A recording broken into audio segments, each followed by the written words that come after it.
Hello বন্ধুরা, কেমন আছেন আপনারা? মন ভালো নেই। এটা যদি চট্টগ্রামের দৃশ্য হয়, এটা চট্টগ্রাম বিপণিবিতান নিউ মার্কেট যেটা আমরা বলি, সেটা যদি আজকের, আমি তো জানি না, এখানে অনেক ভুয়া নিউজের মধ্যে এটা ভুয়া নিউজ কিনা এটা তো বোঝাই মুশকিল। এটা যদি আজকের চট্টগ্রামের চিত্র হয়ে থাকে বিপণিবিতানের, তাহলে সরকার কিসের জন্য বসে আছে? সরকার সবাইকে ডেকে নির্দলীয় সরকার আন্দোলন দিয়ে দিলে হয়ে যায়। এভাবে হলে তো আর সরকার টিকার কোনো কথা না।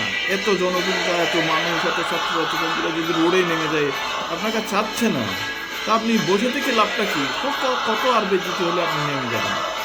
নেমে যান না, ছেড়ে দেন না। দেখেন, এই যে দেখেন, হাজার হাজার লক্ষ লক্ষ মানুষ রোডের মধ্যে। এটা যদি বাস্তব হয়, আমি জানি না এটা বাস্তব কিনা, কিন্তু এটা কবেকার এটাও আমি জানি না, কিন্তু যেভাবে দেখতেছি, কিন্তু এটা এভাবে হলে তো আর মনে করেন বসে থেকে লাভ কি?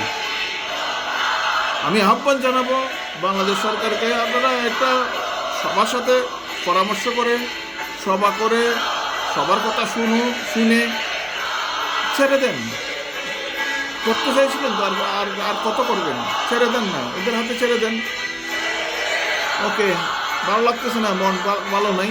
এতগুলো লাশ, এতগুলো মানুষ মরে গেল, এখন নাশকতা হয়েছে, মারছেও, অনেক কিছু হয়েছে, কিন্তু এগুলো তো আর সহ্য হয় না। দেখেন, এত কত লক্ষ লক্ষ মানুষ, লক্ষ লক্ষ মানুষ রোডের মধ্যে, তো আর কি?